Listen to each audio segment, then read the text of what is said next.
Halo, ketemu lagi.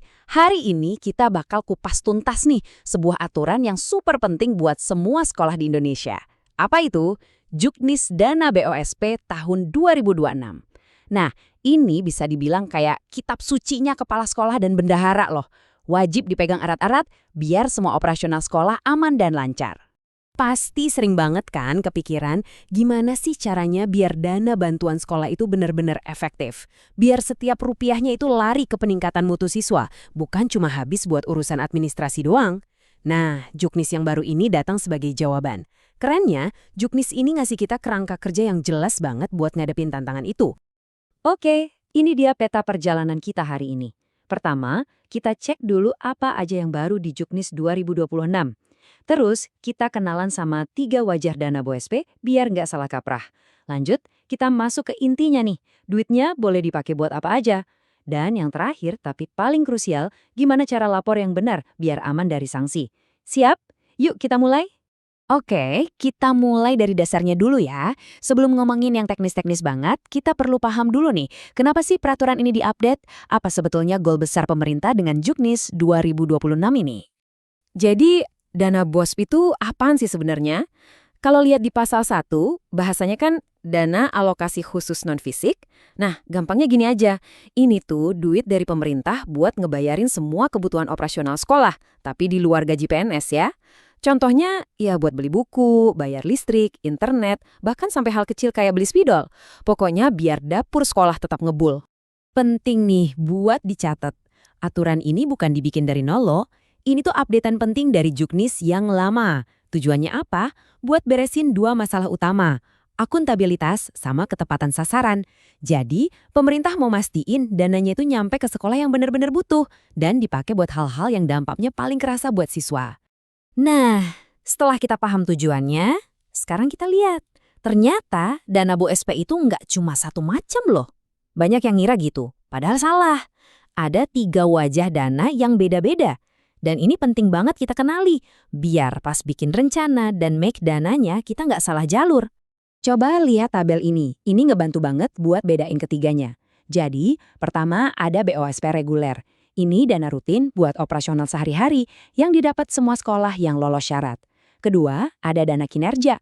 Anggap aja ini bonus atau reward buat sekolah-sekolah yang paling top, yang paling berprestasi. Terakhir, ada dana afirmasi. Nah, yang ini khusus buat ngebantu sekolah di daerah-daerah khusus seperti daerah 3T.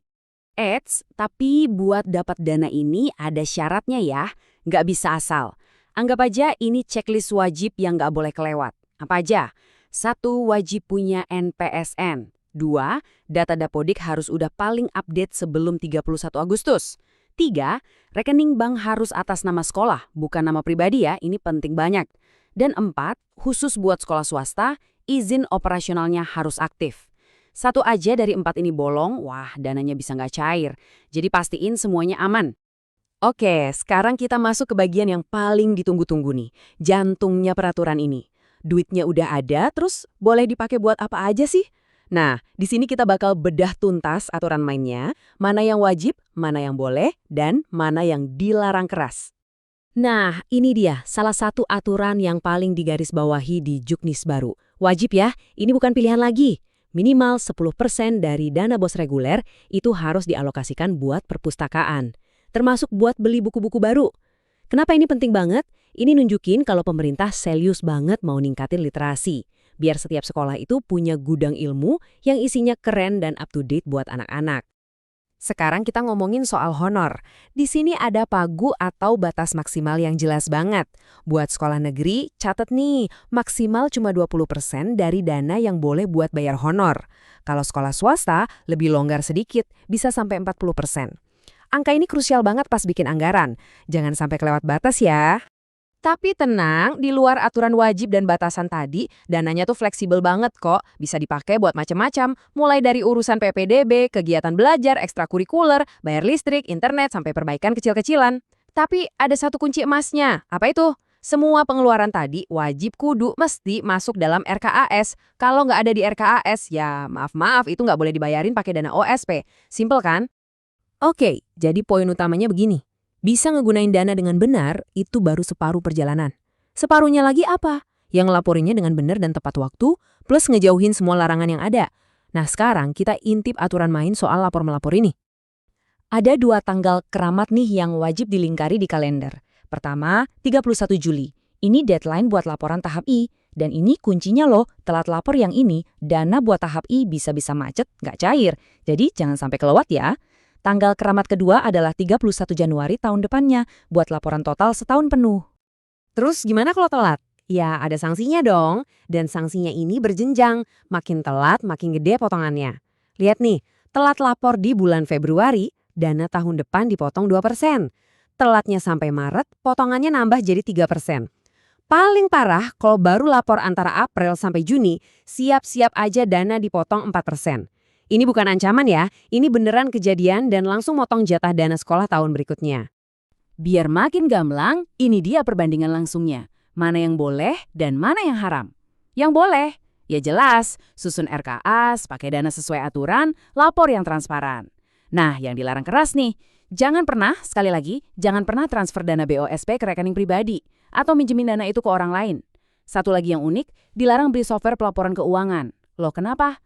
Simple, karena Kemendikbud udah nyiapin aplikasinya gratis, namanya Arkas. Jadi semua pakai sistem yang sama, biar gampang diawasin. Pada akhirnya, semua aturan ribet tadi itu intinya cuma 5 kok. 5 prinsip dari pasal 2. Anggap aja nih kompas moral buat pengelola dana.